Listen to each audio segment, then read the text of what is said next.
আসসালামু আলাইকুম এভরিওয়ান, আশা করি সকলেই ভালো আছেন। এমটস টোকেন অলরেডি লিস্টেড হয়েছে আজকে 8টায়। আর যারা ক্লেম করছিলেন তারা অলরেডি পেমেন্ট পেয়ে গেছেন। বাকি যে পরিমাণ আপনার টোকেন রয়েছে সেটা অনচেইন ক্লেম এখন করতে পারবেন। তো অলরেডি লিস্টেড বিটগেট, গেট.io এবং কুকয়েনে। তো কিভাবে কি ক্লেম করবেন সেটি আজকে দেখাবো। তার জন্য প্রথমে মোমোতে ঢুকবেন, তারপর ডান পাশে নিচে একদম মি নামে অপশন দেখতে পাবেন একটি। তো সিম্পলি মিতে ক্লিক করবেন, তারপরে ওয়ালেট অপশনে যাবেন, এরপর এয়ারড্রপ অপশন দেখতে পাবেন, এয়ারড্রপে ক্লিক করবেন। তো এখানে আপনার টোটাল টোকেন দেখাবে, আর যেটা অ্যাভেলেবেল আছে প্রি ক্লেমের পরে সেটা এখানে দেখাবে। তো প্রথমে আপনার নিচে এখানে একটা রিলিজ বাটন দেখতে পাবেন, সিম্পলি এই রিলিজ বাটনে প্রথমে ক্লিক করবেন, তাহলে এই ব্যালেন্সটা এখানে চলে আসবে অ্যাভেলেবেলের মধ্যে। তারপরে এখানে একটা ক্লেম বাটন দেখতে পাবেন, সিম্পলি ক্লেম বাটনে ক্লিক করবেন, পরে এখানে অ্যামাউন্ট দিবেন, তো ম্যাক্স করে দিবেন যে পরিমাণ আছে। আর নিচে এখানে মোমো ওয়ালেটটাই সিলেক্ট থাকবে, তারপরে কনফার্ম বাটনে ক্লিক করে দিবেন। তো কিছু পরিমাণ ফি লাগবে, সোল ফি আপনার এই মোমো এআই যে সোল অ্যাড্রেসটা আছে এখানে রেখে দিবেন। তো 0.4029 সোল লাগবে, মোটামুটি 70 সেন্টের মতো লাগে ফি। তো $1 মতো রাখবেন, তারপরে কনফার্ম বাটন দেখবেন, কনফার্ম বাটনে ক্লিক করে দিবেন। তারপরে এখানে কনফার্ম পাসওয়ার্ড যাবে। তো আপনার যে পাসওয়ার্ডটা দিছিলেন মোমোয়ের সময় খোলার সময় ওই পাসওয়ার্ডটা দিবেন। আমি আমার পাসওয়ার্ডটা দিয়ে নিই। পাসওয়ার্ড দেওয়ার পর সিম্পলি নেক্সট বাটনে ক্লিক করে দিবেন। এখানে সাবমিট হয়ে যাবে কিছুক্ষণের মধ্যে। এখানে এই যে চলে আসছে submitted, please wait a moment, একটা মেসেজ চলে আসবে। আমার এখানে ব্যালেন্সটা কেটে নিয়ে গেছে দেখতে পাবেন।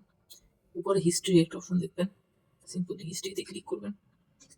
এখানে দেখবেন আমার ব্যালেন্সটা ক্লেম হয়ে গেছে, এই অ্যাড্রেসে চলে গেছে। তো আমি আমার ওয়ালেটটা চেক করি এবার। এই দেখেন সাথে সাথে চলে আসছে ওয়ালেটে। এই যে আমার ব্যালেন্সটা এসে পড়ছে, ইনস্ট্যান্ট দিয়ে দেয়। মিনিমাম 100 টোকেন থাকতে হবে উইথড্র করার জন্য। আমি যতটুকু দেখলাম আমার 100 নিচে একটা অ্যাকাউন্টে ছিল, ওটা দিয়ে আমি উইথড্র করতে পারতেছি না। তো ফি কাটছে বলতে $1.5 ছিল, 85 সেন্ট এখনো আছে। তো মোটামুটি কত 80 সেন্টের মতো ফি কাটছে। তো 70-80 সেন্টের মতো ফি কাটছে, যেহেতু $1 মতো আইনা রাখবেন। এবার এখান থেকে আপনি যে কোনো এক্সচেঞ্জারে এটা সেন্ড করতে পারবেন। যেমন এমটসে ঢোকার পরে সেন্ড বাটনে ক্লিক করবেন, তারপর এখানে যে কোনো একটা এক্সচেঞ্জার থেকে অ্যাড্রেস দিবেন। যেমন আমি বিটগেট থেকে অ্যাড্রেসটা দিতেছি। তার জন্য বিটগেটে ঢুকবেন, অ্যাসেটসে ক্লিক করবেন, তারপর অ্যাড ফান্ডে ক্লিক করবেন, তারপর ডিপোজিট ক্রিপ্টো, তারপর এখানে সার্চ করে এমটস লিখবেন, এমটিওএস। সাথে সাথে এখানে দেখবেন মোমো এআই এমটস টেবিলে চলে আসবে, ক্লিক করবেন। এখানে অ্যাড্রেসটা দেখবেন, সোল অ্যাড্রেস আছে সোল নেটওয়ার্কের উপর। তো অ্যাড্রেসটা কপি করে নিয়ে আবার ব্যাক করবেন ওয়ালেটে, তারপর এখানে পেস্ট করে দিবেন। তারপর এখানে একটা সিকিউরিটি মেসেজ দিতে পারে, তো সমস্যা নাই, এটা যেহেতু এক্সচেঞ্জারের অ্যাকাউন্ট। তারপর নেক্সট বাটনে ক্লিক করে দিবেন। এখানে ব্যালেন্সটা ম্যাক্স করে দিবেন, ম্যাক্সে ক্লিক করার পরে আবার নেক্সটে ক্লিক করে দিবেন। তো এখানে দেখাইতেছে কি পরিমাণ ফি কাটবে আর অ্যাড্রেস, যে অ্যাড্রেসটা পাঠাইতেছি এটা। তো সবকিছু চেক টেক করে সিম্পলি নেক্সট সেন্ড বাটনে ক্লিক করে দেবেন। তো আমার ট্রানজাকশন রেট কমপ্লিট, ব্যাক চলে আসি। কিছুক্ষণের মধ্যে আমার এক্সচেঞ্জারে ডিপোজিট হয়ে যাবে। তো সব মিলিয়া ফি গেছে $1.20 মতো। তো যাদের ব্যালেন্স $1.20 পরে কিছু প্রফিট থাকবে তারাই এখন উইথড্র করেন, বাকিদের উইথড্র করার দরকার নেই আমার মতে।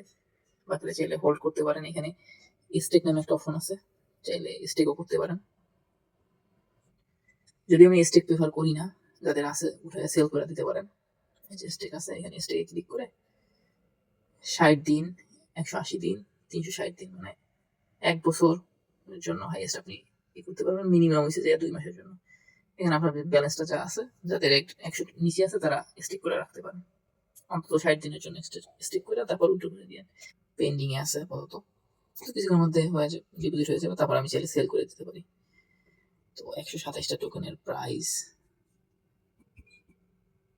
বর্তমান প্রাইস অনুযায়ী $3.5 মতো আছে।